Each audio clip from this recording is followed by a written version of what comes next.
me, Benji, and Adam here, and then soon to be Michael. And then we got a few special guests joining at the end of the episode. Today in this video or this episode, we're really gonna be talking about NFL rookie camp, NFL schedule release, Cowboys Eagles. That's gonna be a hot topic to really talk about. Derek Carr retiring from the Saints. What does that mean, and what legacy did he leave for the Saints and the Raiders? Cooper Flag going to Dallas with the first overall pick.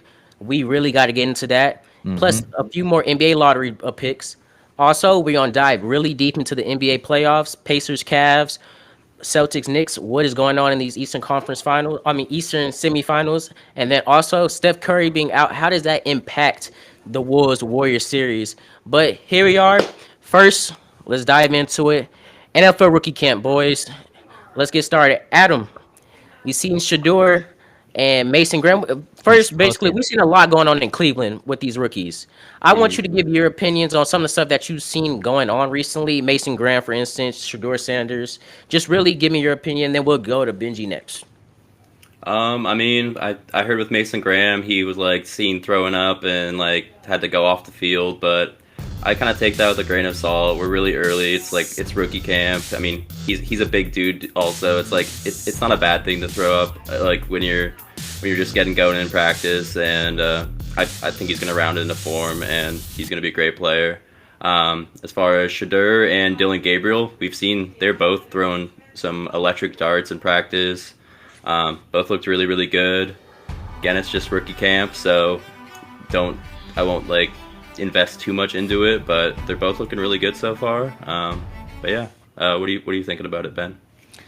I mean, just to start off, I guess, with just the rookie camps in general, you mentioned Mason Graham. First off, I mean, as a player myself who participated in summer workouts, not saying it was anything close to these NFL summer workouts, but just the heat of the sun just beaming on you and just the pads, it's hard to survive for anybody in those summer workouts. So, you know, people talking about Mason Graham, you know, maybe yakking here and there and still completing his drills. There's no problem with it. It's just a normal football thing. If you played football at some point in your life, you understand. And getting into Shedeur and Dylan Gabriel here, I've been paying attention very closely to all the Cleveland beat writers and all the people actually there live at the training camps. And what I've been hearing is that the quarterback race between Shedeur Sanders and Dylan Gabriel hasn't even been close. Shedeur has apparently not even throwing as many incomplete passes as him. You know, he's throwing darts, he's throwing the ball efficiently, and we just seen a bunch of clips of just beautiful throws from Shedeur. So not knocking Dylan Gabriel at all, but from what I've heard, it hasn't even been close in comparison to those two quarterbacks. And you also see the Shedeur just showing love as well. He brought out barbecue for his teammates. You know, it's just a bond that they're clearly building, you know, in that locker room and at Cleveland so far during rookie minicamp. Yeah, so and really, you know, I've been talking about the Mason Graham. If y'all saw my post, I really gave my thoughts on Mason Graham, and people, I've seen comments of people saying like he's a bust already. And what I can say is, one, he's transitioning from college to the NFL, so the game is quicker. Yeah. He's having to adjust like really fast, and also like y'all said, he's a bigger person. That accumulates in the plus the heat. It's not the best fit for them.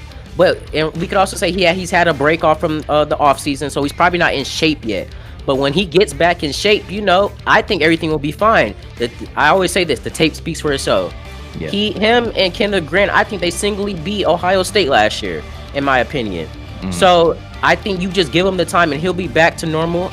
I think he'll still be a great alongside Myles Garrett, and I really want people to stop being so quick to judge these players. They're rookies.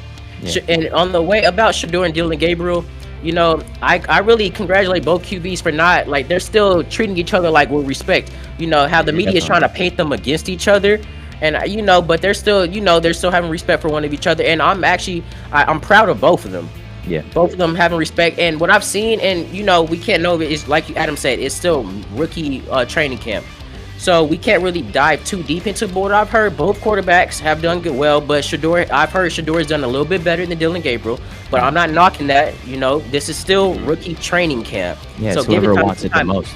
Yeah, but when training camp hits and the preseason hits, that's when we really gonna see who wants to be on the roster, who wants to make the 53 man roster. Yeah, and as Dylan Gabriel said, he's embracing having Shedeur Sanders on the team. But as he said, I think he was quoted saying that, like, I've always prepared as the starter, so that's what I'm going to continue to do. And I'm sure Shedeur is thinking the same thing. Just one quick thing on a different rookie minicamp. Xavier Restrepo, who went undrafted, is apparently turning a lot of heads at Titans camp.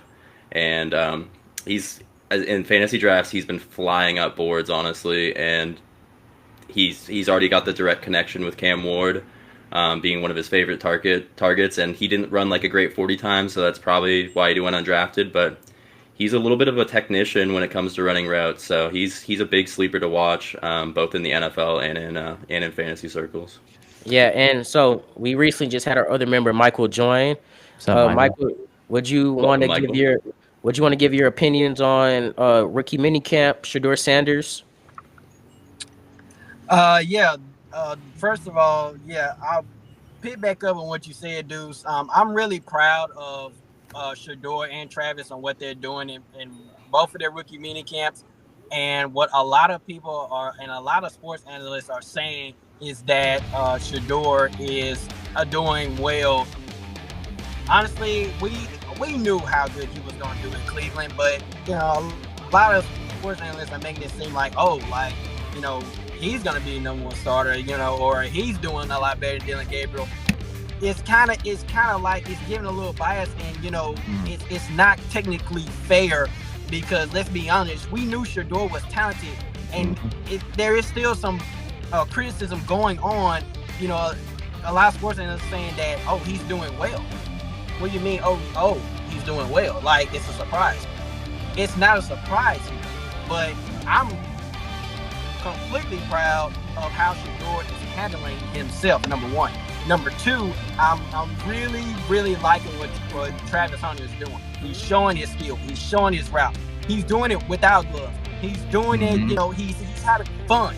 You know what I'm saying? This is the whole thing about rookie minicamps. You're supposed to have fun, like it's an actual practice. Actual practice has not started yet. But what a lot of people need to understand is that, yeah, it's rookie minicamps. That does not, that matters. But it's not like these guys are not going to develop when they get to the regular practices and stuff like that. They're just letting these coaches know that we're not just good because of what the media is saying. We're doing well because it's in our DNA. And like Shedeur just said, I'm not doing this to please. I'm not doing this to prove anybody wrong. I'm doing this to prove myself. Facts. He said that in the interview. So I actually like that shit, because when you got all this media attention over you, and a lot of people talking about, oh, he's too cocky and this and that. What do you have to say about his response just then? That's what I got a question for everyone else. What do you say about that response? Is it too cocky? Is it like, oh, he's speaking highly of himself? No, he's just saying that I'm going to prove myself. I don't give a dang about anyone else thinks. I'm more focused on me and what I'm going to do for Cleveland. And if Cleveland end up doing what I think they're going to do and end up starting Joe Flacco over Shedeur, maybe that's okay. Maybe. We don't know, but I'm more excited to see how preseason is going to go and how he develops in rookie minicamps. So, yeah, I'm proud of those two guys. Absolutely, no doubt in my mind. And I want them to keep doing what they're doing. And if Shedeur and Travis if Shedeur and Travis are watching this, I got 2 words for you. Go ball. Just go ball. Yep. Don't worry about no one else. Go ball. And they're going to get all the reps, too. Play. Yeah, because they know what they have with Kenny Pickett and Joe Flacco. So, like, even when we get past rookie minicamps, as we get into OTAs and full minicamps with veterans as well, they're just going to let Shedeur Sanders and Dylan Gabriel just keep duking it out. And it doesn't mean that one of them will start the season, but they're going to give them as many reps as possible to show what they have, and then determine a starter after that. Because, I mean, at the end of the day, Joe Flacco can get off the couch and throw a pass like 40 yards down the field. He's got the experience to do it for sure. Yeah. So, and any last thoughts for anybody before we jump onto this next topic? I mean, Joe Flacco throwing 40-yard passes. I don't know if he does that much nowadays, but I mean, hey. Joe I Flacco might really mean, still. Joe Flacco. On the I the don't Colts, think. oh, numbers. listen. On the Colts, listen. On the Colts, maybe he had a few games Hey, here and but y'all there, remember what but he did in when Cleveland a he few years played, ago. When Joe Flacco played for That's true. my Jets, he never threw a pass over like 5 yards, and it drove me insane. I know Blame your y'all offensive remember that. coordinator. Yeah, Right. it was Blame your because offensive those coordinator there. yeah those were the McDaniels days, right? Right. Yeah, Maybe I think so. dark times, man. But shout out Joe Flacco, shout out Joe Cool. Not even a Joe Flacco diss. I was just saying. I don't know. Hey, if he goes out there in a Browns helmet and just throws for 5 yards, 5 yards, 5 yards, the people are going to be chanting Shedeur's name. I'm just saying. I think if So you looked at his numbers last year, he had the second most yards downfield, like Was that yards on like after an effort. catch? Was that yards after catch though? I don't think it was, but I don't yeah. Okay, know if I it Either could way, be was. wrong. it I don't could be matter. It wrong. don't matter. But that is definitely a fact when he played on the Jets, though. When he played on the Jets, I'm gonna call it like it is. hey man, I'm gonna call it like it is with Joe Flacco. I have always admired and respected Joe Flacco, even since though the yes, he's Ravens up in age. days. hmm Super Bowl winner. What we gotta understand. Hold on, but what we gotta understand is that when it comes down to players like Joe Flacco and his age, you really gotta see is his arm strength still there? Because this is kind of reminding me back when a lot of people were doubting Drew's arm strength. Can he throw over 50 yards? Can he throw over 25 yards? And Drew was able to do that, even though it didn't seem like it at much, but at times, Drew still had it. So it could be different with Joe Flacco. He might not have it, but I honestly feel, in my opinion, Joe Flacco still got it. And I don't know what the contract Agreed. situation is with him in Cleveland, yeah, but yeah, if he has a 1 year, what's it? no, my fault. I was just about to say that, like I wasn't saying that Joe Flacco's not capable of throwing 50-yard passes. I'm just saying that Yeah. that's most likely not in the game plan for stuff for Joe Flacco to do nowadays. Right. Can you agree with me Right. on that? Because I Yeah. I doubt the Browns' game plan is to throw Joe Flacco in there and have him throw 70-yard bombs to Jerry Jeudy. Am I right? I But you think could you're do- gonna see But you a could lot of. do that with Shedeur. I'm just You're saying. gonna see a lot of. I honestly, I bet you he can throw the ball farther still. If you get they're gonna run the ball a lot with Quinshawn Judkins, I think and then they're Pickett- gonna I do a think lot Pickett- of play action I think passes, Pickett got and the he's arm gonna strength even. too. Pickett got the arm strength too, Pickett so I wouldn't do even got count arm him out. I wouldn't even count him out. Like that QB I mean, race at the is end of- harder than any the NFL QB race is quarterback can harder throw than y'all. 40. Like it's tougher than a lot of people think. That QB race. And I wouldn't say I don't include Deshaun Watson because let's be real. I really think that he's not going to be on that roster come next season. But that They're QB not race gonna use between Deshaun Flacco Watson. all the way through Shedeur, Dylan Gabriel, and Pickett included, those are that's competition right there. It's competition. Yeah. Flacco got the experience. Pickett got the experience. Gabriel, that him and Shedeur are already battling right now for even you really want to say the QB3 spot because none of them not really made the roster yet. Hey man, this is Yeah. gonna be my Cleveland Browns depth chart prediction. Shedeur should start, but he won't, right? Because they're gonna rest him a little bit, and honestly, that's fine. Because let him get the experience behind Joe. They're gonna start Joe Flacco, right? Then it's gonna be Shedeur. Then it's gonna be Kenny Pickett. That's the depth chart right there. You got Dylan Gabriel. So Then what I've been again, hearing in the with last the couple head coach- days is. What I've been hearing the last couple days is that either Kenny Pickett or Joe Flacco is likely to be traded, and because of the guaranteed money in Kenny Pickett's contract, it might end up being Joe Flacco that gets Yeah. traded. Because we forget so- they just traded for Pickett too. So Yeah, and just at Yeah. the end of the day, it's a That's what financial that's what thing. So one of them is probably going to get traded, and it's probably going to be Flacco, which I don't think it's the right move because I think he's the best mentor for both Shedeur and Gabriel. But we'll see what happens. yeah, so really okay. So spiraling this into the NFL, we can because NFL schedule release comes out tomorrow. But we are a day ahead. But what we already do know, we already got like a few international games, and if somebody got that on the top of their head, they know we can really discuss that in a Yeah. segment. Sadly, my Jets are going to London yet again. Early in the season, but that'll work out good for us like always. But we'll see. Yeah. We got a But, different QB now, so I don't The have main- any reports. I don't think have any the reports on the Saints right now.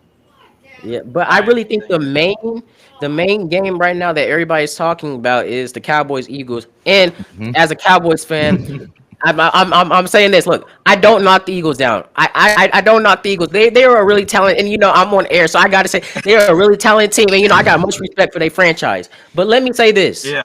we were injured last season, and I Mm. think it will be different come this time around. Mm. I think we Oh and we yeah. if we may not if we don't win, I still think that we would put up a game with them Eagles. It's different this time around. All of our players are healthy. We got new players. I think it's gonna be different. Now, the one question I do have though with Dallas is how will they adjust and perform under this new offensive coordinator and new head coach? This is a different offense. On paper it looks like a good roster, but always when you see a coach, they don't perform. A coach cannot. Sometimes coaches don't perform well with the rosters they have. Let me word it like that. So that's just really Yeah. that's the one thing that's really standing out to me. But with the Yeah. teams that y'all know that are like with the schedule release already out for some teams, we know we got a couple teams like for instance Chiefs, Broncos, Christmas Day. What games have really stood out to y'all that y'all seen so far? And we can start with Adam if you want. We can just tell me what teams or what scheduled games have you seen so far that really stand out to you, or if you've heard anything about your Seahawks. I'll be honest, I haven't heard anything leaked about the Seahawks yet. I really like to wait until like the official day to really like sit back and actually like fully evaluate it instead of. I mean, they kind of released or maybe purposely leaked some of like the headline games, like yeah, what the Cowboys and Eagles week 1. So I mean, that's always an exciting. It is Cowboys and Eagles week 1, right, Deuce? Yeah. Yes. So like that's always a exciting game. Like you never know with divisional games; they're always up in the air. Even in the NFC West too, it's like you might have one team that's way more dominant than the other ones when they play other teams, but when it gets down to like the nitty gritty, when you're in a divisional dogfight, we'll say, like anything can happen, and you end up with like a lot of close games. Sometimes a big defensive game, but sometimes it's just like a 48-45 shootout as well. Agreed. Michael, and Right. have you heard anything that stand out to you or seen any games that really stood out to you so far? The only game that I saw that I'm really gonna be excited for and interested for, I'm gonna go ahead and be honest. It's the Dallas and the Eagles, man. Like, cause I've been watching that. I'm a big guy on rivalries. And that rivalry, like I said in the group chat, guys, this rivalry goes back for a long time. So like this game here, this ain't just a rivalry game. This is a game like Michigan versus Ohio State, if you want to go college wise. But this is a very intense. This is an intense game. Whether it's going to be played in Philly or Dallas doesn't really matter. Philly.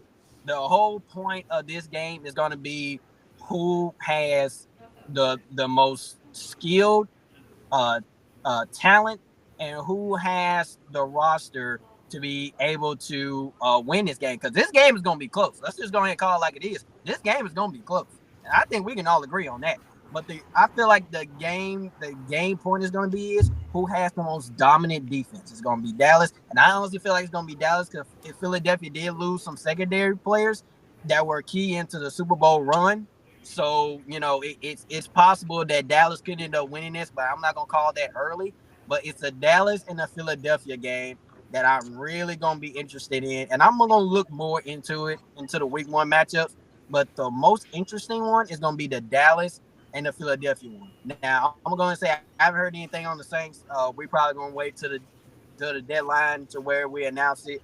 But if I do hear something, I'll get back with you on that, Deuce. But as of right now, it's Philadelphia and Dallas. No questions, no doubt. Yeah, and we got Benji back. So, would you any games that you've seen so far, any international games, any just games in general that have been leaked that stand out to you, that like, hey, this is gonna be a good matchup. This gonna get some viewership, good ratings. So I'll say this about the Cowboys. Y'all will definitely be above the Giants as far as the standings, but I think the biggest thing when it comes to this first ever matchup between y'all happening in week 1 to kick off the season is definitely the coaching, man. It's Yeah, everybody's agreed. first time for y'all as well as far as, the head coach goes. Y'all just hired a new head coach. So going against the Super Right. Bowl reigning champs, I'm definitely worried about as far as the coaching matchup between, you know, Great point. the Eagles and the Cowboys. So I don't think it's going to be a very close game, if I'm being honest. But that's not to knock the Cowboys off at all. They had a very good draft. They have a lot of new players. CeeDee Lamb finally has his wide receiver two help. So I think the Cowboys will have a very, a lot better record this year, hopefully for y'all. But as far as game one goes, I'd be pretty worried as far as coming out with a W. And with the international games, my Jets again are going to London early on in the season, reportedly. So we'll see what happens tomorrow. But if we do get the Broncos in week 6 in London, I'm not worried about no Bo Nix against our defense.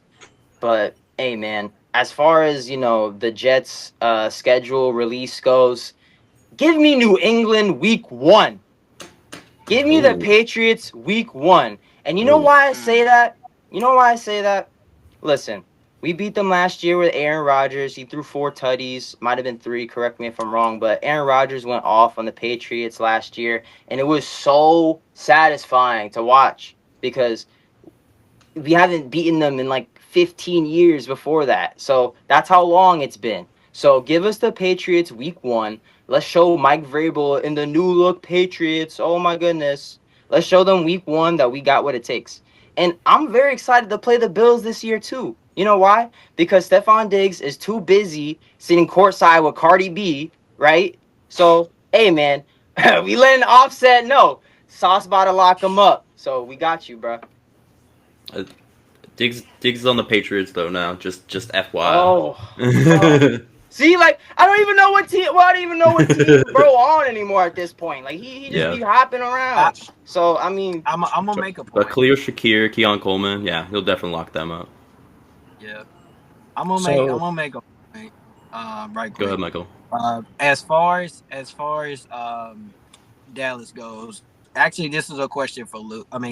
For Deuce, and really, I'm gonna ask you guys this question.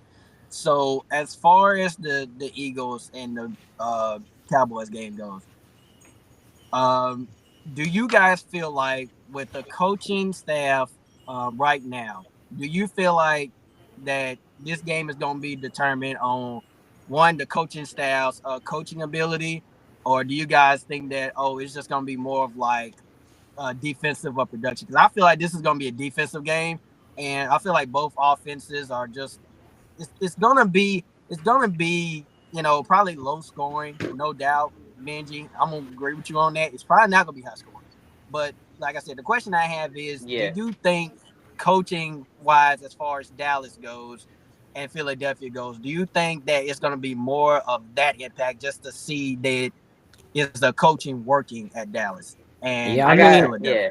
I I mean, of got course. two words for you, Michael. Saquon Barkley.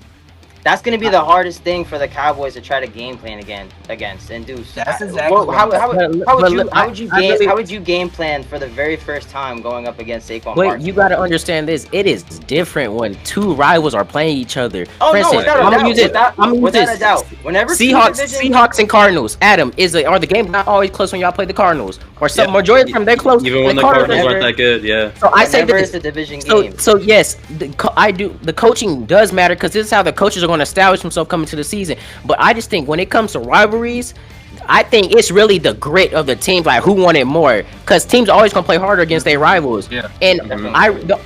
I will say exactly. this. That's My question is, it's not really just the coaching, but it's really just how are these new free agents going to adjust? And I'm not worried about the offense because I know Dak knows how to command and lead an offense. He's done it multiple times.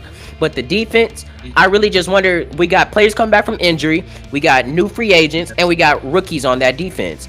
So I exactly. just is Micah going? I my really question is Micah going to step up and lead the defense to like push them like to win? Because I think, and I keep saying this, rivalry games, and I just said, rivalry games, I think coaching is thrown out the window. Coaching has an impact, but mainly the players who want it more. The players who are going to want it more are going to play harder. So that's why I just That's think the whole that definition of week one. that's why I just think this rivalry, I like how it's on week 1 because you get to really see who wants more, Dallas or Philly. Dallas Yep. has something to prove because Philly beat them 2 times last year. I think Dallas Right. gonna come to Philadelphia heads hot, and now they may not win. And if they and I'm pulling for them to win, but I know the game will be close. I just have a utter feeling it'll be close. All of our players are Yeah. healthy. This is Yeah. not like last season where half of our team was hurt. Our full team, both teams are healthy this time, and I think Dallas Right. had the better offseason than Philadelphia, if I'm being honest. Yeah, I think Dallas definitely had the better draft. They did actually. I think what They it's going really to boil did. down to is, I mean, you have Quinion Mitchell and Cooper DeJean in the secondary, and then I mean, what happened in the Super Bowl? Why did the Chiefs get like completely blown out? It was the Philly defensive line. So I mean, I know some people didn't like the Tyler Booker pick initially, but that one's going to go a long way to try to stop that Philadelphia defensive Trust in line. the wall of Tyler. That's what we call Exactly. our O-line. The wall of Tyler, just trusting It's them. gonna. Yeah, and then on top of that, It's getting George gonna- it's Pickens. gonna That's boost- going to be huge because now you got that second target to go with CeeDee Lamb. So I mean, they do have the two great corners, but like whoever wins that battle in the secondary, or if they get locked up and Dak doesn't have anywhere to throw the ball, then we might see a lot of sacks. And I do think like the first game of the season, you either have like really low scoring games or you have really high scoring games. And Like, look, and it's probably gonna be low scoring. I think. and I don't knock the Philly defensive line. You know, I'm not afraid to say this. I got respect for the defensive line. I've met Jordan Davis before. You know, Scary. just how tall, like Jalen how Carter. big they are in person is just completely different. And I'm not knocking the D line. In fact, that's one of my biggest worries is how are they going to address the D line because we still got to run the ball. How are Javonte Williams, Jadon Blue, Miles Sanders, like whatever running backs make this roster? How are they going to perform against that Philly D line? That's the one question. And how is our O line going to hold up against them? Because we still got our O line is young. Our O line is young. We can really call that. It's not an experience as experienced O line as we would want, but they're still young, 1, 2, 3 years in the league. So you know that's just my real question is how are the Cowboys just going to hold up that D line? I'm not really afraid of anything else. Saquon, yeah. We gotta figure out how to contain him, but I think Cowboys have done it before. They did it when he was in New York. They did it partially last year, and they did it a little bit last year. But I know one game he completely went off against them. But I know Dallas knows how to contain and prepare for Saquon Barkley. He's been in their division That is a very good point, all his yeah. career. No, I mean, They I just gotta- don't If know. you guys want to start getting into the dark horses next for the next season, we can start to do that. We're definitely going to be watching the Cowboys a lot this season. I mean, what are some other teams you guys have to watch as far as dark horses, teams on the come up that necessarily Patriots. didn't have the best record or performance or Patriots. last year? So Patriots. I'll I'll go start with Bears for sure. Adams. I'll start with Adams' dark horse. Adam, who do you have as your dark horse to Tell potentially? them ours are intertwined, Adam. You can just speak for me because ours are the same. Got you. Yeah, and we All right. can kind of maybe we can kind of just incorporate this into like division, who we think's gonna win the divisions at the same time. So NFC North, I think the Bears gonna end up second, right behind the Lions, which it's maybe a hot take, but I think they're gonna pass the Packers this year. So for the NFC North, I think the Lions are still gonna win the division. They're gonna get Aiden Hutchinson back, so that's a huge guy to get back. And their team was just dropping like flies more and more as the season went on, and they just kind of rallied around it. But like that's probably why they didn't make the Super Bowl. But with everyone healthy, I think they're still a Super Bowl contender. So I got Lions, then Bears, Packers, and like the Vikings are such a good team too. Like we could see all four of those teams potentially make the playoffs, which is crazy. But I mean, we do have JJ McCarthy first season as the starting quarterback for the Vikings, so maybe it takes him a little bit to get going. But again, he's got the weapons. If Aaron Jones stays healthy, so it's gonna be dangerous there. So I mean, what do you guys take on who's gonna win the NFC North if you guys got a division ranking? As far as the NFC North, I got the Packers still coming out on top. I think the Lions will be still close with them too. I mean, I feel like the Lions and Packers would be flip-flop for one or two because, I mean, that's just the top of the NFC North for me right now. But I don't know. The Packers added a lot of juice on offense, and I know they could use some help on defense as well. And they did draft defense still too. But Matthew Golden and Savon Williams both as new weapons for Jordan Love, I think it's just going to be insane. I mean, I'm not just saying that because both of them are on my fantasy dynasty team, but you add Matthew Golden, receiver from Texas. He's just gonna go crazy with J Love this year. Like the people forget the Packers were a few games from the Super Bowl, people, and they held their own against the Eagles. Even though the score may have not reflected that. But as far as division winners, I'll go down the list here. I mean, in the AFC East, it's obviously I want the Jets to win the division. Is it gonna happen in the very first year of Aaron Glen's head coaching tenure? No, but we could definitely be better than the Dolphins. And we could definitely be better than the Patriots. I will say that. And even with And Mike Vrabel, and yes, with Campbell, I'm worried about because with that country accent and he's from LSU, he's going to be good. But we have a Quinnen Williams for that. I really think the Patriots gonna be like the Commanders from last season. I don't say that. Don't say that. Don't say that. Listen, I know. Listen, we could wait a few years to watch Drake May cook. We all know it's coming, but the first year, let's simmer down a little bit, all right? But for the AFC North, I think the Ravens are gonna take that. I mean, Joe Burrow. Yo, listen, the Bengals have no more excuses. We can all agree on that, right?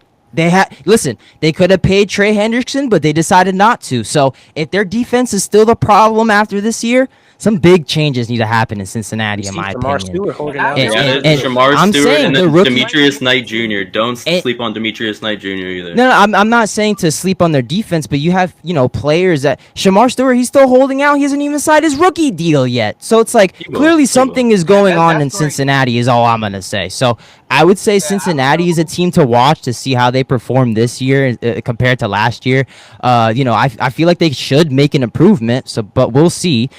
We have the Browns in that division, but as far as their first year with this, quarterback carousel, I mean, they killed the draft in terms of, the additions they acquired, but we're just going to see what happens with Cleveland this year, in my opinion. It's kind of hard to place them right now because it's like you don't know who they're going to start yet. So for the AFC South, we got the Texans, Colts, Jaguars, and Titans. I honestly, the Colts, they got a huge addition with Tyler Warren. Colts fans were clamoring for that pick, but CJ Stroud he's just due. He should have went farther in the playoffs last year. So I got the Texans winning that division. The Jaguars should also be very much better. The whole division should just be better next year. Tennessee, even now, obviously they have the number 1 pick in Cam Ward. Watch out for Gunnar Helm as well. I like me some Gunnar Helm. I like what I've seen from him from his practice. He seems to be vibing very well and bonding very well with number 1 pick Cam Ward. So I'll try to move this more quickly. I'm not going to say every single team now, but for the AFC West, I'm going to have the Chiefs. I mean, the Chargers will follow suit and the Broncos right after that. And even the Raiders now with Genty. That's going to be a very interesting division. That division has always been just good. That division has always been like one of the best in football besides the AFC North, in my opinion, as far as like just to watch every year just to see who comes out on top. Because even though the Chiefs have been in the Super Bowl so many times this year, every team seems to be fighting for at least a second place spot or even a first place spot. In some years, we've seen some crazy standing decidings there, but with the NFC East, I don't think it's I mean, the Commanders are on the come up. The Washington is lit right now, so I could very much see Commanders even winning the division next year. But the Eagles, as just Super Bowl reigning champs, their team is just built the right way. So I obviously you can't count out the Eagles either. NFC What's up, East Deuce? has not had a repeat division winner in 20 plus years. That's also something to note. It's something to note, and I really do think the Eagles are good. They're going to make the playoffs, of course. Yeah. But I just don't think they're going to. Just because of that, whatever curse got on the NFC East, I just don't see a repeat win. And I'm not even going to say the Cowboys going to win. Another team got to take the throne at this point. You can very much see that. I have so much respect for the Commanders. As much as I keep saying this, I don't like the Eagles and I don't like the Commanders. I don't like the Giants. But, I always got to have respect. I give credit when it's due. The Commanders are a team that's on the come up. They're, they put up with Philly last year. So they could very much well dethrone them this year. And with the Giants, this is my hot take for the Giants. And this is no disrespect to anybody or anything with the Giants organization. I still don't think Dable has a job after this year. You know why? Because the Giants will still not do anything this year. I guarantee you. They don't need to. Weren't we just saying that Dable was fighting for his job this year? Listen, if the Giants have a poor record this year, they have no choice. Am I wrong? I'm telling you, bro. Well, I'm telling you, bro. Think about the competition. Like, they're not better than the Cowboys, Commanders, or Eagles. So they can finish 4th in division as long as like they've added a lot of building blocks. They added Jackson. They haven't done anything since Eli left. They haven't done anything. Next year, if he doesn't do something, then yes, I do not think he's going to be on the hot seat this year. You can't have a rookie quarterback. They have 2 veterans, though. Yeah, but Giants they have don't an have amazing anything offseason. else.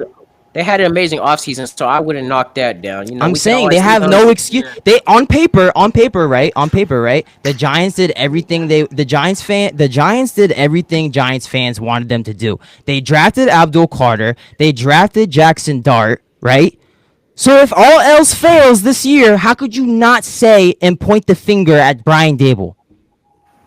I agree. Yeah, I'm just saying. and it's really going to determine for the Giants who starts for them, and then not only that is it like I said, it's do or die for him at this point. I'm You know, telling I you. mean, I hate to say this, I'm just gonna call it like it is for Giants fans. Like y'all, and like Benji said, but before anyone talk, oh, he just talking because he likes the Jets. No, Benji has a point because let's be honest, the Giants have not really been looking solid in like back to back years. So right They've had now that at this Cinderella But run, they and they had it's Tommy that do or DeVito was die for throwing the them. ball last year. It's do they or had that die for Cinderella them. run a And few then years not only ago. that, Haven't did nothing since. right? Hey, man. It Yeah. The all And GM went. should it's get really gonna fired determine first. who It's starts all It for on the them. GM. It's not it on Dable. it all comes down to GM and this. Cable, because they might end up But letting Adam, both they of them gonna go. go point fingers to the head coach first. Let's be honest. The fingers I always go to the head mean, coach first. he's not the one that didn't Yeah, re-sign yeah, they're Saquon gonna do Barkley, that. though. Hey, The Eagles if won a it Super if it Bowl was up I'm because just if saying it was up they to love me, using coaches as a scapegoat. So if it was up to me, and obviously it's not because that's above our pay grade, and this might not even be in the actual pod, but like if you're looking at that, fire both of them. But we're not wishing for that. Nobody wants anybody to lose their job. That's not what this is about. But as a head football coach and as a general manager, you did everything you're supposed to, right? On paper. So now if you go into the season and you keep giving out poor products of football, there's no excuses anymore, man. But there's anyways, three better teams than them. I'll I'll That's I'll the excuse. I'll go. But they have one of the easiest schedules, no?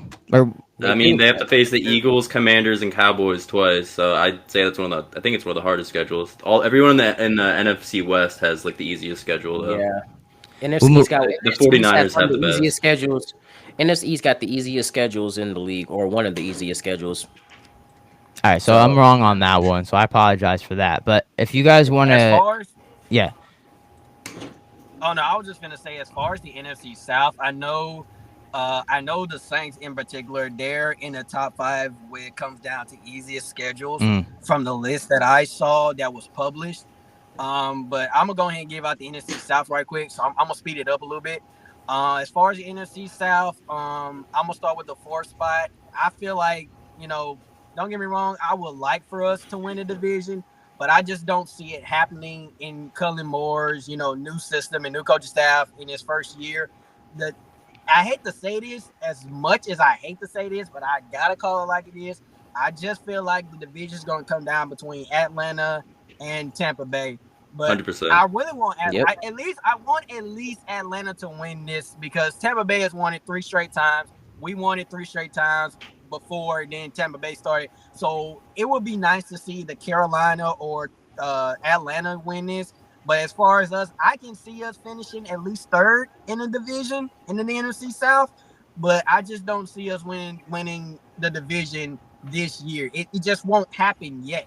Not Mhm. saying that our season won't go well. I just saying that I just don't see us winning it as far as the first year goes.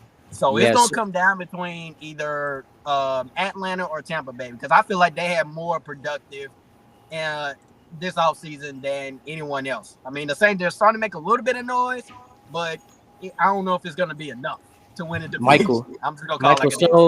so I can tie this into our next topic about Derek Carr. And I know as a Saints fan, you can really, and he was only there for 2 seasons. And I know that you can speak on his retirement. How do you think he played how did you think he impacted the Saints organization? Because, he did a lot for the Raiders organization. Even though, he had his early years where he looked like he was going to be an MVP for years to come, Then he had an injury and he didn't look the same after that, aside from 2021. But Yeah. he goes to the Saints, and y'all are expecting a lot out of him. Like he's gonna take y'all to the playoffs and stuff. Or I don't know if y'all expect him just to be another mediocre QB for y'all, just to get y'all through the season. But I want to ask you, as a Saints fan, how did Derek Carr's retirement impact the team, organization? Like, how did it impact you, bro? Well, honestly, I'm gonna be completely honest here. The retirement, it was kind of needed because let me be honest here. Not saying that Derek Carr doesn't have starting QB potential, but a lot of Saints fans and a lot of people have told me that they just do not have trust in Derek Carr anymore. I understand that, and to be honest with you, I really do, because yeah, he didn't do much, but Derek Carr wasn't terrible, and and there was a Louisiana guy. He has a podcast. He covers LSU and stuff like that. Let's be honest, Derek Carr was not the worst signing in Saints history. I can go and tell you right now who the worst free agent signing was, and it was Brandon Brown or Jarius Burke. But Derek Carr, he was not terrible. Okay, he was not terrible. It really just came down to his decision making. He just wasn't what I was hoping for. And when he first came to the Saints, I said this, when he was under Dennis Allen, I was like, man, it's not really gonna be much. It's not really gonna be much of anything. It's not gonna be a big flashing thing. Not saying Derek Carr is the starting quarterback in the NFL, but let's be honest, he's not. He has the skill. He's not. He might not be top 5, but he's definitely at least top 15. But he was on a Hall of Fame arc early on in his career. Yeah, that's before what that I'm saying, injury. and I feel The like he third year he MVP was voting.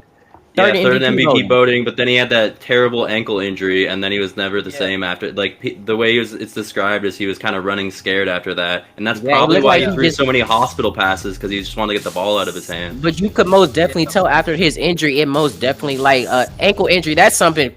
Dak Prescott, for instance, like them foot injuries. That and when people get hit, like injuries in general, that do something to somebody. That does something to somebody's confidence. And I'm not saying that took all away from Derek Carr's confidence, but he was not the same player after that injury. We could see he Absolutely was not. throwing different types of passes. He looked Yep. like, I wouldn't say a completely new person, but you saw new things that he was doing that he wasn't doing before the injury. There were times he was forcing passes that were not there. There were times he was putting Chris Olave in position. Y'all know I love Chris Olave. Chris Olave is my receiver. I don't care what no one says. Chris Olave is one of my top 2 receivers that I trust. Besides Rashid Shaheed, but I love Chris Olave. And seeing Chris Olave getting hurt at times, I was kind of pissed off with Derek Carr. And I'm gonna be completely honest here. Yes, I was talking down Derek Carr at times. But that's normal, especially as a Saints fan. And I know we can all agree on this, but we've all talked bad about players before, and then they end up, doing something completely different. But as far as Derek Carr's retirement, it was needed because remember at first 100%. he was saying he was gonna play week 1, and I was like, why? I like, don't get me wrong, Derek. I understand. I appreciate what you're trying to do, but you have a serious injury. Man, remind you, that's what the injury Drew had because Drew was going to play another season, but he was having more injuries than any Saints fan or anyone knew, and it's kind of the same similar thing. So I actually glad that Derek Carr's wife talked him into retiring because Derek Carr even Yeah, said I think he made the if it right wasn't for decision. his wife, he would have never retired. So I actually applaud his wife because let's be honest, Derek, you have nothing to prove. You've done what you could. And I don't get me wrong, I appreciate everything you've done for New Orleans. You might not have done much, but you did something.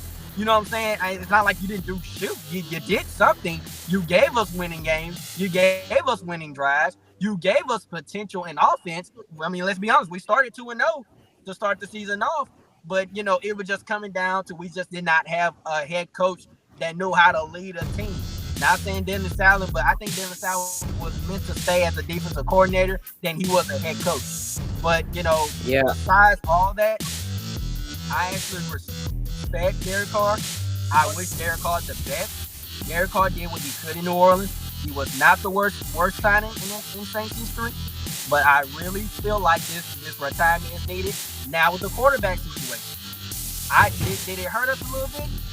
I think so because no, I take that back. Actually, I don't think so because we still have Spencer Rattler, who I think has starting QB potential. He needs to play with a healthy offense. He needs to play with a healthy offensive line. He needs to play with a healthy receiving core. We got that. So now it's time. Now it's time to see, does he have it? And if not, we go with Tyler Shaw. Tyler Shaw is starting to make some noise in the rookie training camp. Yeah. I mean, in So- the rookie training camp. So now it's starting to, grasp that it just comes down to who has the starting potential as a QB on the Cullen Moore's offense. And just going into this, I actually feel like that Spencer Rattler deserves the starting QB spot because let's be honest, yeah, he's 0-6, but if you really just look at what he was playing with, he didn't really have a good advantage. He didn't really have a healthy offense. He had a banged up offensive line. He was scrambling out of pocket at times. He was forcing throws that weren't there. Give Spencer Rattler a good offense, which I feel like our offense has picked up a little bit. We got Brandon Cooks now. We got a starting wide receiver. We got a receiver. Then we just signed another receiver. I can't think of his name right now, but he's a skilled receiver for sure because I've heard his name before. But like I said, as far as the retirement goes, I love Derek Carr, and I wish him nothing but the best. If I said anything against him in the past, Derek Carr, I personally owe you an apology. At least I'm willing to admit that I did say some things to him, but I really feel like this retirement was needed. Now we're going on to the Saints' future. Who has the starting caliber to lead this team to pick back up where we left off back in 2006 when Sean Payton first came and Drew first came? We're starting over. So now it's time to see who can work with Cullen Moore like when Drew worked with Sean Payton. That's the bottom line. That's the question.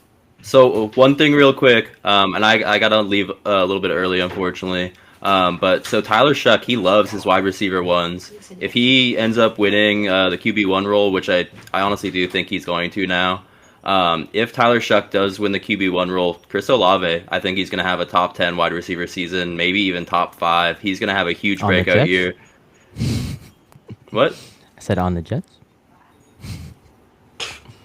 And then I'm just going to run through my division winners real quick because I got to go, unfortunately. So I won't go into detail too much. So NFC South, I got Bucks, Falcons, Panthers, and Saints in that order. I already did NFC North. NFC East, I got Eagles, Commanders, but Commanders, if they win the division, it wouldn't surprise me. I think Cowboys could still be a playoff team, finishing third. Giants are definitely going to be the clear fourth. AFC West, Chiefs, then Broncos, but I think the Broncos are a dark horse to win the division. Best defensive team in football got better. Chargers might make the playoffs as a third team, but still going to think they're going to end up third. And then the Raiders, and then AFC South, Texans. I think Jaguars are going to finish second. I think you added Travis Hunter and to go with Brian Thomas Jr. They got a little bit better on defense, but nothing crazy. But they also added Bashal Tutin. Then I think it's going to be Colts and Titans. And AFC North, I think it's going to be Ravens, Bengals, then Steelers and Browns. I think the Browns are just a year away. They probably will get a very good quarterback next year, and then we'll see what happens. And Basically, I'm gonna give my take on Derek Carr real quick, just before we head into Cooper Flag going to Dallas, or well, not really necessarily Dallas yet, but Cooper Flag and the Mavericks getting the first pick. But Derek Carr, like we said earlier, he looked like a star in his early years before that injury in 2017. And ever since then, like we said, he didn't look the same. But I really want to point out that 2021 season he had. He looks like, and this is the year they put a spanking on, or not a spanking, was that the year where they sent the Chargers home on that last second timeout for the field goal? That was more recent, right? I think that was 2020. I think that was 2021. That was 2021. I believe. Okay, got you. Because that was the year, and I'm gonna say this: they came to Dallas and they beat us on Thanksgiving. I never forget that game. I'm pretty sure they beat Baltimore even that year against Lamar. I think it was crazy. I got to look, but that 2021 season that Derek Carr had, I don't want people to take away from that. 4,804 yards, 23 touchdowns, and 14 interceptions. For someone that wasn't doing necessarily the best before, he just looked like a mediocre quarterback. In 2021, he looked like, in my opinion, a top 10, top even 8 quarterback in the league that year. So I did, and although they lost to the Bengals and the wild card, I don't want to take away from that 2021 season that he had. But I do wish Derek Carr the best in retirement. You know, I hope that he does well with his family, and eventually he gets like an analyst job or something in the sports industry to stay, keep his name out there, because he is a very household name that, I Yeah. want, at least I want sports fans to know. I want sports fans to know that I don't want him to forget about, mostly I don't want him to forget what he did for the Raiders organization. Definitely. May have not did a lot, Right. but he did bring something to the Raiders organization that people looked up to him. So I just don't want people to forget that. And it can be different the Saints, because he didn't do too much with the Saints. But the first year he was with New Orleans, he looked solid. I'm not going to Yeah, take he that was away. cooking for a little bit. Yep. Yeah, Yeah, he man. was- Solid. And the only reason I say he didn't do necessarily good last year is because he was hurt. That offense was hurt. So I really don't want to knock too much away from what he's done on the field, because he is my opinion, he was a top 10 quarterback for a good minute. Not at all. Yeah. And we're hoping for a speedy recovery. We love you, Derek. Yeah. Hey, Derek, I love you, man. Always, bro. Hey, and Yeah. like I said, he deserves he deserves an analyst job, because let's be honest, like I said, Derek Carr might not been, the flashiest quarterback in the NFL, but he was skilled. Okay, no, I'm not gonna sit here and act like Derek Carr was skilled. This man had 257 career total touchdowns. Okay, he was inching up there towards other NFL greats. So let's not sit here and talk like Derek Carr did not have potential. Oh, he had potential. Mhm. Let's not sit here and sleep on Derek Carr. I don't care what no other Saints fans say. He had potential. Okay, like Deuce just said, injuries. He had injuries. He had a lot of concussion protocols. He had the injuries. And like I said, and I'm Deuce, I'm actually glad you made that point with that ankle injury, because I did not think about that. Because there were times Derek Carr was moving like a little stiff at times. Even when he was trying to run, he did not have that running potential like he did when he was with the Raiders. He was running. Yeah. He just was not doing, like, if you just look back the highlights when Derek Carr was running, but when he was running with New Orleans, it just was not much of, It wasn't the like, same. oh, like I'm Lamar Jackson or type shoot. You know what I'm saying? It was just more like, Peyton Manning, like, hey, I'm gonna run to get this little bit of yards, and I'm gonna call it a day. But there were times Derek Carr was trying to do a little too much. Like I said, the whole point of that shoulder injury was when we were playing the Giants, and he was trying to fight for extra yards, and he ended up hurting himself. Like I've told Derek Carr this so many times. You don't try to do so much. I appreciate what you're trying to do, but there are times Derek Carr was trying to put a little too much on himself, and that ended up him getting hurt. So I actually feel like this retirement is well needed. He needs to spend some time with his family. He needs to get that shoulder surgery. He needs to take his health position more serious, because even though, yes, he's 34, but that does not matter. Health is more important than age. Let's go ahead and make that clear now. Health is more important than age. Yeah, Derek Carr, 34, he still has some years left. That don't matter. His shoulder injury is more important, because this brother cannot end up throwing again. Okay? So this retirement was needed. And I love Derek Carr. And I'll always have respect for Derek Carr. No doubt.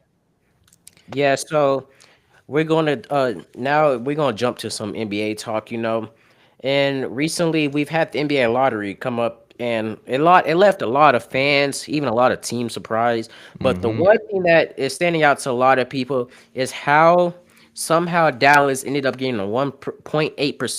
They had a 1.8% chance of getting the first pick, and somehow they've gotten the first pick. And I want to mention this. In the recent years, the team with the worst record has not gotten the first pick, which is crazy.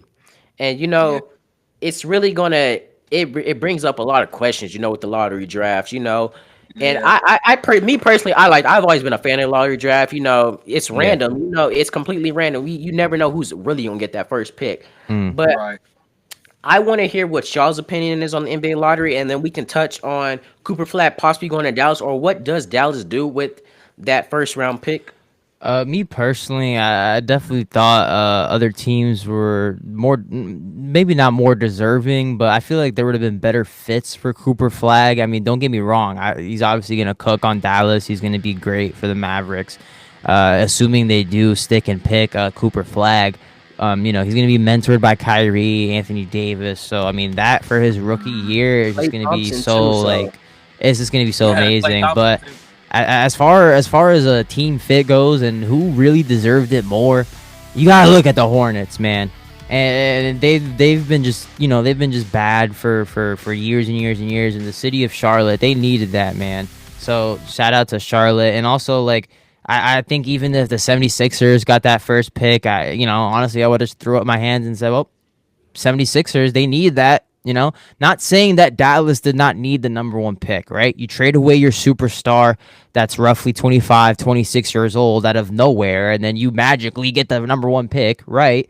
But I feel like in terms of other teams like the Washington Wizards, even the Brooklyn Nets have the eighth pick in the draft, so they really got screwed over there. But as far as what the Mavericks are gonna do, they're gonna get a generational talent, and I don't think they're gonna trade away that pick. But mark my words, people. Mark my words. The San Antonio Spurs, and this is my hot take. The San Antonio Spurs are gonna trade for Giannis, and with Giannis, De'Aaron Fox, and Wemby, that is a chip right there. That is a chip. So I really think like when we say the worst teams, obviously we say like Utah, Charlotte, Washington, teams like that. But I never won. And I know Utah. They were really a team that should have got the first pick in my opinion. But I didn't want Cooper Flag to go to Utah. I just thought he was not going to succeed in Utah. I like that he's in Dallas now, or we can assume that he's going to Dallas. I like that because he has Yeah. all these. You got Klay Thompson, you got Kyrie Irving, you got Anthony Davis as good mentors to teach him the game. And I really think that Dallas, in this case, I'm not gonna go as far to say it's rigged and stuff like that, but I just think Dallas got extremely, extremely, extremely lucky that Definitely. after trading away your generational superstar, you end up getting another possible generational superstar. And I don't think that he's gonna live up to. I'm not gonna take away from his game, but I just don't think he's gonna have the impact Luca did to Dallas. But I do think that he will have an impact with Dallas because I just don't think Dallas fans can really ever forgive Nico Harrison for trading away Luka Doncic. Yeah, Nico's getting a huge break there. I agree. And I don't really disagree with any of that. That was actually what I was gonna say. As far as the Dallas Mavericks, I feel like honestly, like I said, um, I honestly feel the number one draft pick could have went to either, like you said, Charlotte or Utah, or could have been the 76ers. Yeah.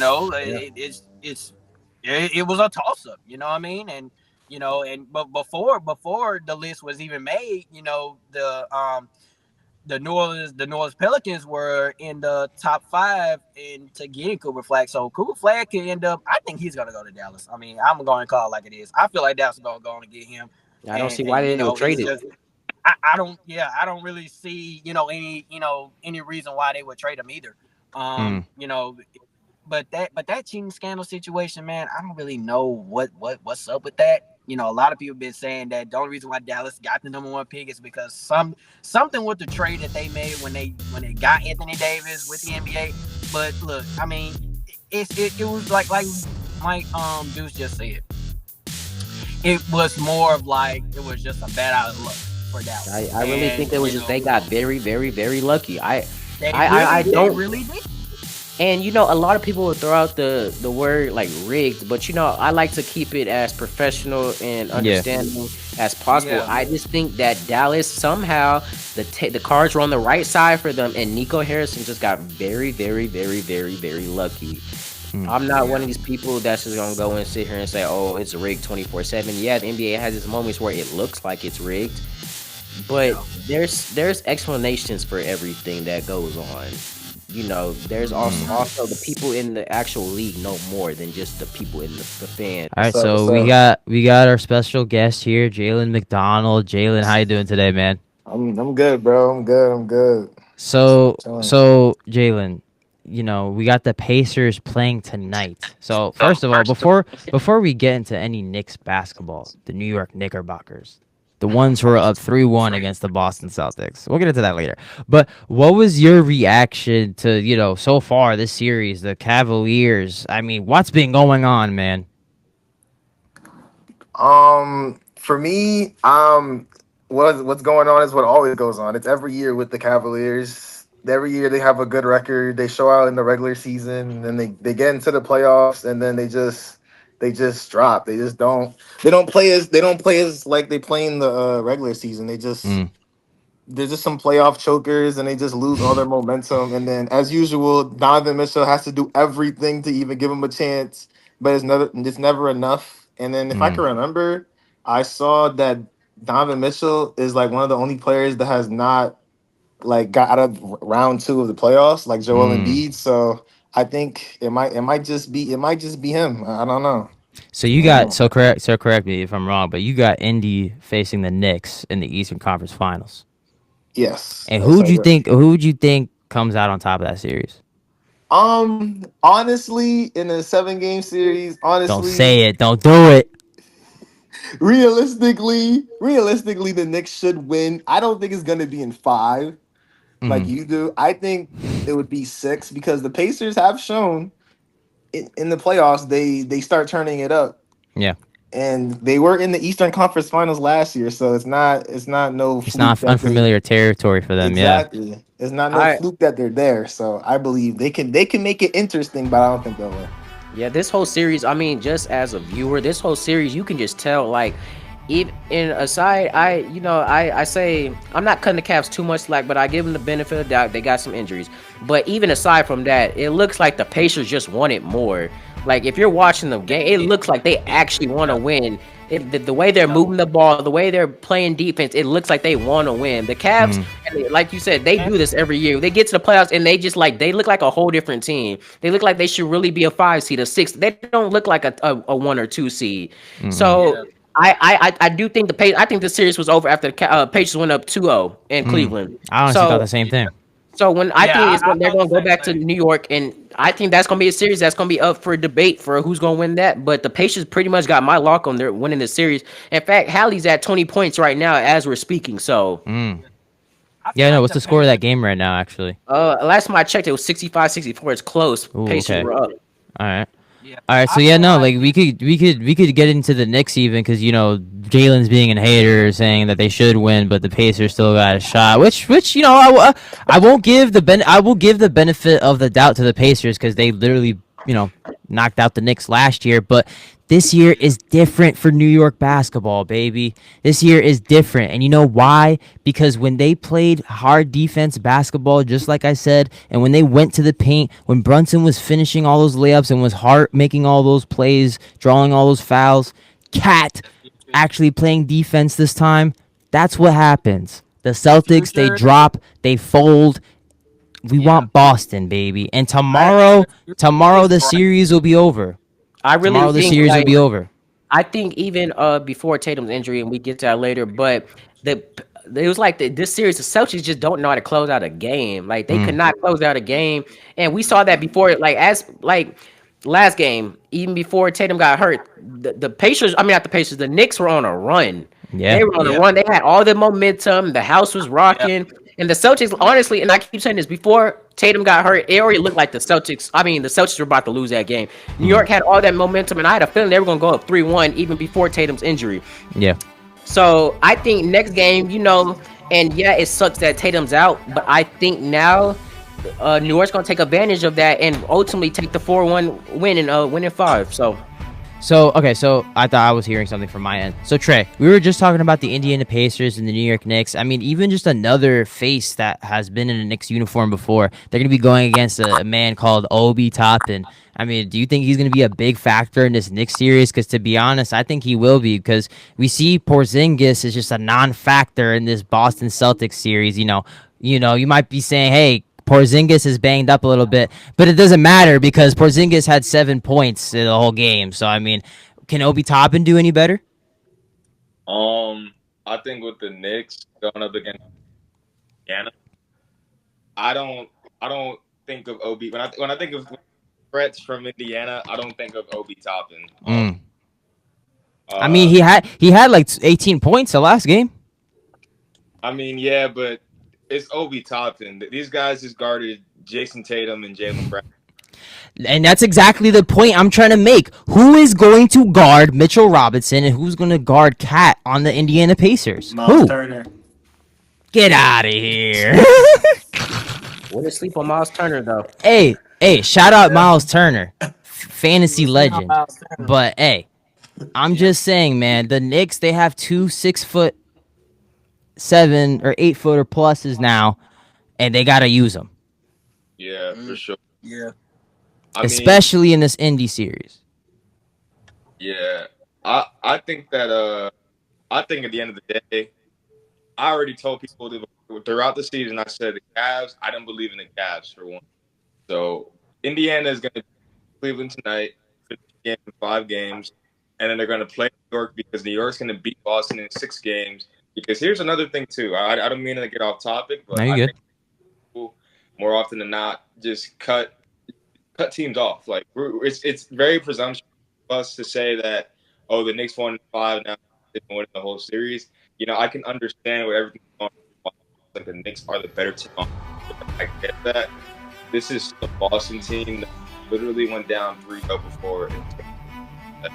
Boston, they have experience and they have championship pedigree, and so I think for a team like the Knicks to plug it out and beat that, go up against a team like Indiana, I think that Indiana hasn't faced a monster that the Knicks have so far. Especially with someone like Jaylen Brown had to deal with Asar Thompson in the first series. I think it's Asar or Men, whichever one it was. He had to deal with that. And yes, he had to deal with that first, and then and then now he's gonna have to deal with the Pacers. I'm happy as hell. That's barbecue. Oh my goodness. Hey, and honestly, we can't forget about this Timberwolves Warriors series either, man. I mean, it's sad to see Steph being out till Game 6, but Anthony Edwards has been on an insane run so far, taking out people like LeBron James, and also to follow suit, possibly now playoff Jimmy. I mean, Deuce, I'm gonna ask you this one, man. Me and Trey and Jalen have already talked about this already off air, but what would it do for Anthony Edwards' legacy to take out a Steph Curry team? Even without Curry, but playoff Jimmy is still on that team and Draymond, so the Warriors still have some assets to go ahead and try and win this thing out still. That's the default candidate playoff, and Buddy Hield got a good team. I know Curry's out. I know you didn't ask me, so I apologize, but I mean, I know Curry, and I know it's gonna how do I want to word this? Because I don't want to take away from, like you said, it's different. It's not as different. Well, the impact of Curry of not being on the squad right now and being out, it shows. It really shows. It's Like definitely showing. It's if definitely you showing. just watched it shows that the presence of Curry being out doesn't. I'm trying to worry in the sense that like still has respect for Anthony Edwards because he's taking out a Warriors team that has playoff experience, so I don't want to knock that out the park. He's playing a team, he's possibly going to be a team that has no experience, but I don't want to take away from the fact that Curry is out. And when he was playing, the Warriors were actually putting up a game with the Wolves. And I just think that if Curry was still playing right now, the series might look different. Yeah, the Timberwolves may still be up, but I think the series is much closer with Curry on the lineup still. But if he comes out and he wins this series, I'm not taking away from Anthony Edwards because what he's been doing in the playoffs last year and this year is something phenomenal. And like I keep saying, his time is on the horizon. Like it's almost here. It might be this year. I think he's soon to be the face of the league. Him, Luka, and Wemby. I think their time is almost here. So I really don't want to take away from Anthony Edwards' playoffs this year. I think if he makes it to the conference championship, I give all the props and congratulations to him. I just think if Curry was in this series, it may be turning a different tide a little bit because the Warriors have the playoff experience. Yeah. And I always say never count the Warriors out. I'm saying. Yeah. And just to kind of wrap up our NBA segment here in our podcast episode today, and Deuce, I'm sorry, I know you're gonna have to do a lot of editing because of just the length of our episode, but we have the Thunder versus the Nuggets. I mean, the Thunder are up 3-1, correct? Or 2-1 now? Yeah. 2-2. 3-2. 3-2 now, right? 2-2? Okay. Yep. So personally, I have the Thunder still pulling out of this, and just also we can't forget the fact that the Nuggets basically have an interim head coach at the head coaching position right now still, correct? Yeah. So the Thunder, scoring historically the high points that they did in the first half in that other game against Denver. I mean, it just shows of how offensive a freak of nature this team is, and I think OKC is just due. But like we said before, Ant is just going to be that man that could just get in your way and just destroy your team's hopes of making the championship. So me personally, I got the Timberwolves coming out of the West and the Knicks coming out of the East. But who do y'all have as y'all finals matchups as we Uh, wrap up today? I'm gonna give this quick thoughts on Jokic. Yeah. Uh, Although he's not playing the best ball right now, I give him some slack because when you're running a whole entire offense and you got an interim head coach is not the best fit, and playing a big, what he's he I give, I say this, Jokic is, it looks like he's tired out there. It looks like Yeah. he's tired, and I mean this playoffs or last series, in my opinion, I think he was a big factor in why they won. So I Yeah. think now that he's in the second round and you're playing a well more Thunder team with better depth, in my Mm, opinion, it yeah. has an effect because you're trying to run the offense through Jokic and Murray, but Jokic is he's doing a lot on the court right now, and it's way too much as leading to bad productivity. But I still think that the Nuggets can win another game or two. But in my Mm. opinion, I think that the Thunder are going to come out this series just because they have the better depth. I Yeah. really I think it's going next series next playoff series it's going to be Thunder Timberwolves, and I really right now I have to watch game 1 to say who I I'm know is going to saying, come bro, that'd be a back. very interesting series because you got like hard ball basketball, just pure dominance, Yeah. dunking on your face with Anthony Edwards. But then you got the other side of things where the Thunder could just drop 100 points on you in a half. So it's And I just mean like, both teams have great depth, so I don't take away Timberwolves got great depth, Thunder got great depth, so that's just my, and I really I can't say too much. oh, Deuce, can we hear you? You froze for bro. me. Yeah. Yeah. Dang.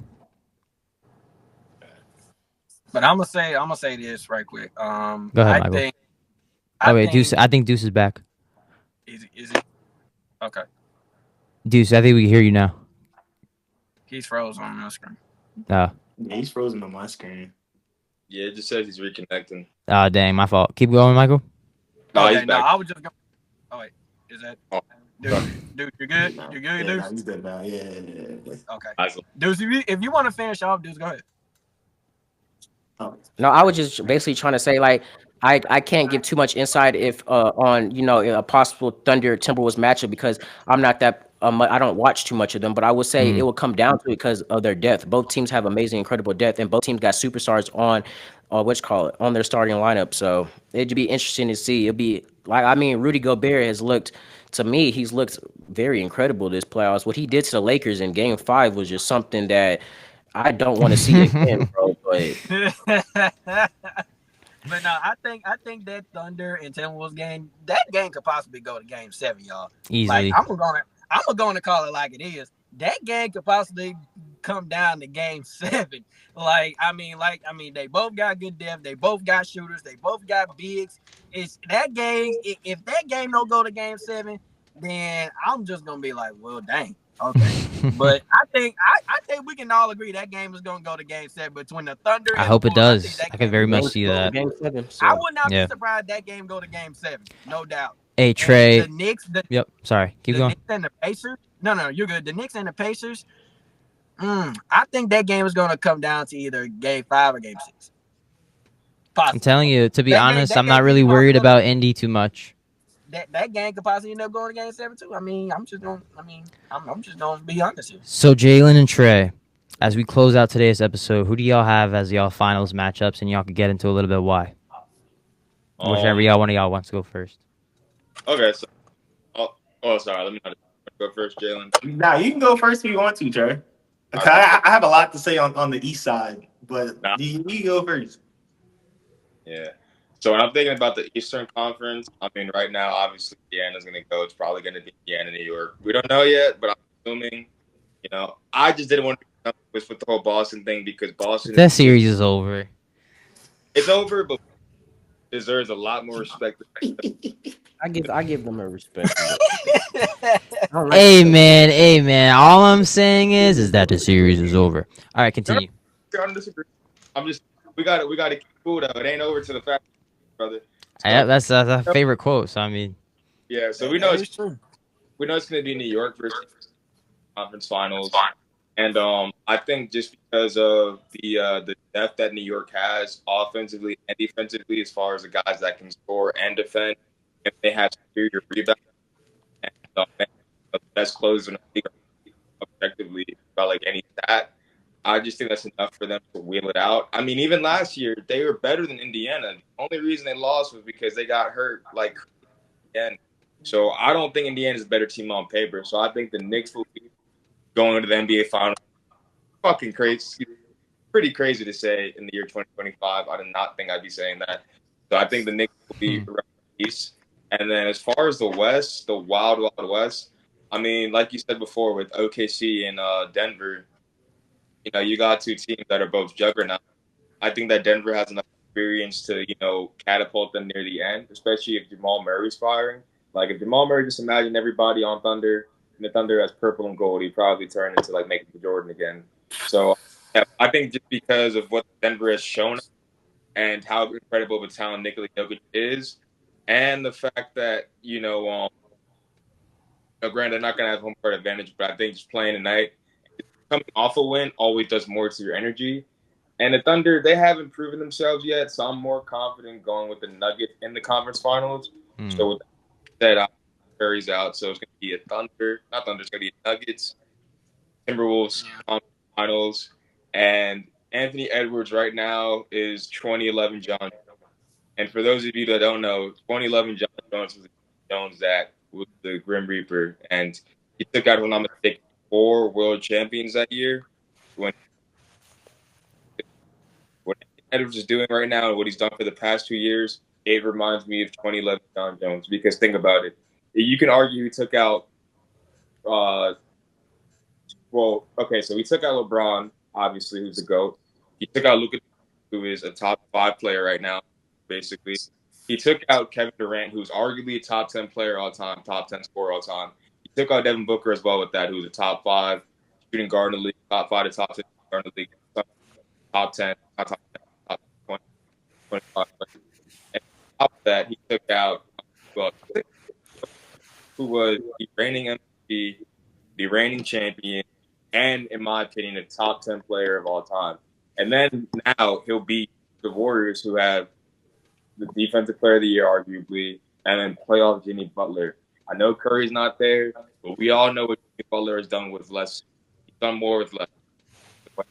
The way that Clippers has been controlling, the Timberwolves as far as like his aura and the way he's telling them heights. Doesn't get out to the conference final. Timberwolves make NBA final. I know you didn't ask for it, but I'm just. It's all good. I think that the Knicks. I think the Knicks on paper, I think they're the better team, but the way that Anthony Edwards gets going when he gets in his bag, bro, I would not be surprised if Anthony Edwards was a champion. But the Knicks will be the champion here with everything. With the way I see everything going. I think that OKC and Denver are both good enough to beat Minnesota, but they will. That's not. I think they have a time to do so, but I think they're going to be not well rested enough, and they, anything can happen too. It's another thing. I think that, with all those ingredients, it makes for a recipe called ass whooping for Anthony Edwards, and I'm gonna go with Knicks. Go with Knicks and 6. I'm gonna go Knicks and 6. But I think the Knicks will be when 5. So yeah. All right, Jalen, take us home. Try to make it a little quick. I'm sorry, I don't want to keep Deuce on here for too long. We've been here for almost 2 hours now, but Jalen, take us home, buddy.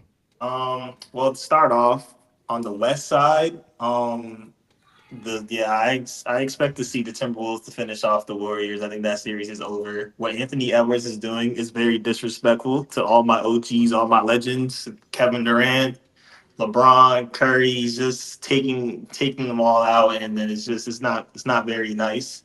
I think he just, even though he doesn't want that title, he's looking like when they're all when all the OGs are gone, he's going to be the best player in the world. He's going to have that Mm. card, whether he likes it or not, because every time he gets in the playoffs, he's just showing out and showing like he would be the best player in that series. So for me, I think when they're all gone, he'll be the best player in the world. And then with the I agree with that. Nuggets and the Thunder, I expect the Thunder to win because they're the perfect team to go against the Nuggets because they could throw a bunch of different bodies at Jokic. They could throw Chet, they can throw Hardenstein, and then they could just double team trap all that and make all the other players have to beat them. And then the Mm. Nuggets have not really shown that, as Jamal Murray has not been playing that well, except for I think it was game one he had a good game.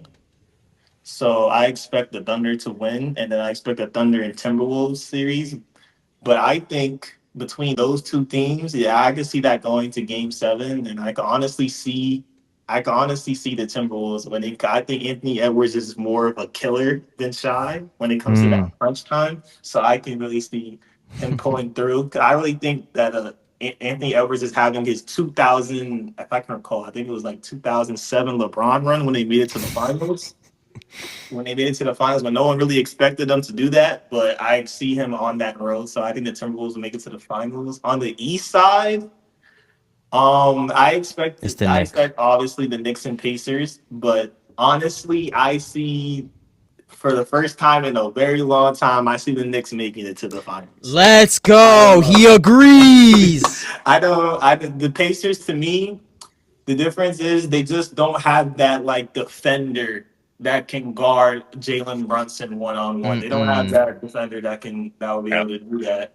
And the Knicks just have more scorers than the Pacers. The only way the Pacers can win is that they're gonna have to find a way to get transition points and play a little bit of defense. But I don't see them doing that, so I see the Knicks winning in six. So me and Jalen have the same finals matchup with the Timberwolves and the Knicks. Then, right? Yeah, I expect the Knicks versus Timberwolves, which is box office for the NBA. That's For real. perfect. Having the Knicks in there, Madison Square Garden in the future, best player in the world, and Anthony Edwards. I think that would be a perfect finals, and I could see the Knicks winning.